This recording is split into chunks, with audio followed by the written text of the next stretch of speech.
नमस्कार बंधुओं, स्वागत है आप सभी का श्री प्रभुवाणी चैनल में। आज इस वीडियो में हम आपको साल 2024 दिवाली से जुड़ी संपूर्ण जानकारी प्रदान करेंगे, जैसे कि दिवाली कब है, लक्ष्मी पूजा के लिए शुभ मुहूर्त क्या है, पूजा विधि, इस दिन कौन कौन से शुभ योग बनने जा रहे हैं और साथ ही साथ श्रवण करेंगे दिवाली से जुड़ी पौराणिक एवं अलौकिक व्रत कथा का। तो चलिए बिना किसी देरी के वीडियो को शुरू करते हैं। किंतु उससे पहले यदि आप हमारे चैनल पर नए हैं और इस प्रकार हमसे जुड़े रहना चाहते हैं तो कृपया कर चैनल को लाइक, शेयर एवं सब्सक्राइब करना ना भूलें। साथ ही साथ जो बेल आइकन दिया गया है उसे भी अवश्य प्रेस कर दीजिए, जिससे कि हमारे चैनल पर यदि कोई भी नई वीडियो डलती है तो उसकी नोटिफिकेशन आप तक पहुंच सके सबसे जल्द। बंधुओं, पंचांग के अनुसार हर साल कार्तिक माह की अमावस्या तिथि को दीपावली मनाई जाती है। इस दिन सभी लोग घर, व्यापारिक प्रतिष्ठान और मंदिरों को दियों की रोशनी से रोशन कर धन की देवी माँ लक्ष्मी और भगवान श्री गणेश जी की पूजा करते हैं। दिवाली की शुरुआत धनतेरस से होती है और भाई दूज के साथ यह पर्व समाप्त होता है।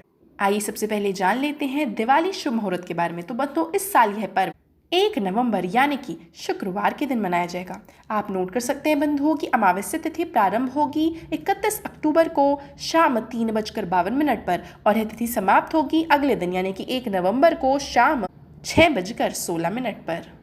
बंधुओं, साथ ही साथ आप नोट कर सकते हैं कि दिवाली के लिए पूजा का शुभ मुहूर्त रहेगा 1 नवंबर शाम 5:36 से लेकर के 6:16 तक।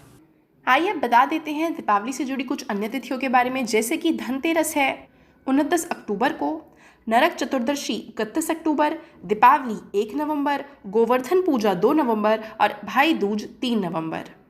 बंधु, आपको जानकर बेहद खुशी होगी कि इस साल दिवाली पर प्रीति योग बनने जा रहा है, जो कि रात 10:40 तक रहेगा और इस योग में लक्ष्मी पूजन करने से धन धान्य में वृद्धि के योग बनते हैं।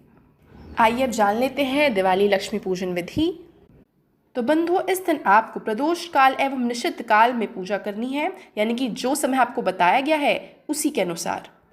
पूजा के लिए पूजा स्थल में एक साफ चौकी पर आप लाल वस्त्र बिछाकर लक्ष्मी गणेश जी की प्रतिमा स्थापित कर लें और सबसे पहले पूजा स्थल में जल से भरा कलश रखें और अब घी का दीपक जलाएं।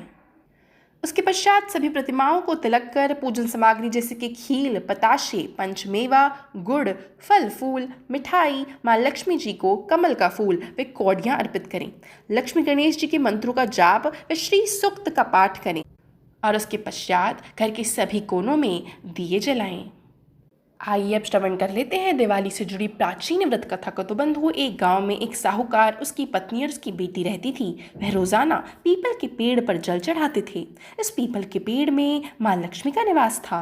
एक दिन माँ लक्ष्मी ने साहूकार की बेटी से कहा कि मैं तुम पर बहुत प्रसन्न हूँ और अपनी सहेली बनाना चाहती हूँ। इस पर लड़की ने कहा कि वह अपने माता पिता से पूछकर ही बताएगी। पिता की आज्ञा मांगने पर उन्होंने इस बात पर स्वीकृति दे दी। इसके बाद माँ लक्ष्मी और वह लड़की दोस्त बन गए। एक दिन माँ लक्ष्मी ने उसे अपने यहाँ भोजन का निमंत्रण दिया। जब लड़की भोजन करने पहुंची तो माँ लक्ष्मी ने बड़े ही अच्छे तरीके से उसका स्वागत किया और सोने एवं चांदी के बर्तनों में खाना खिलाया। इस दौरान उस लड़की ने भी माँ लक्ष्मी को अपने घर आने का निमंत्रण दिया, लेकिन उनकी आर्थिक स्थिति ठीक नहीं थी, इसलिए वह इस बात को लेकर बहुत उदास हो गई कि वह माँ लक्ष्मी का स्वागत अच्छे से कैसे कर पाएगी। जब साहूकार ने पाया कि उसकी बेटी बहुत दुखी है, तब उसने साहूकार को सारी बातें बतला दी। इस पर साहूकार ने उसे सलाह दी कि घर की अच्छे से साफ सफाई करे, मिट्टी का चौका लगाए, साथ ही माँ लक्ष्मी का नाम लेकर 4 मुख वाला दिया भी जलाए। वह लड़की यह सब कर ही रही थी कि इतने में ही वहां एक चील आई और रानी का नौलखा हार वहां छोड़ गई। इससे वह लड़की बहुत प्रसन्न हुई। उसने उस हार को बेचकर माँ लक्ष्मी के स्वागत और भोजन की तैयारी की। कुछ समय बाद माँ लक्ष्मी जी गणेश जी के साथ पधारी। उस लड़की की सेवा भाव देखकर माँ लक्ष्मी से बहुत प्रसन्न हुई और उसने साहूकार के घर को धन संपत्ति से भर दिया। जिस प्रकार माँ लक्ष्मी और भगवान श्री गणेश ने साहूकार के घर में खुशियां भर दी, उसी प्रकार जो भी भक्तगण इस कहानी को कहते, सुनते या हुंकारा भरते हैं, उन सभी के घरों में माँ लक्ष्मी इसी प्रकार खुशियां भर दें। तो यह थी बंधु आगामी दिवाली से जुड़ी संपूर्ण जानकारी। आशा करती हूँ वीडियो आपको बहुत पसंद आई होगी। वीडियो देखने के लिए आपका बहुत बहुत आभार।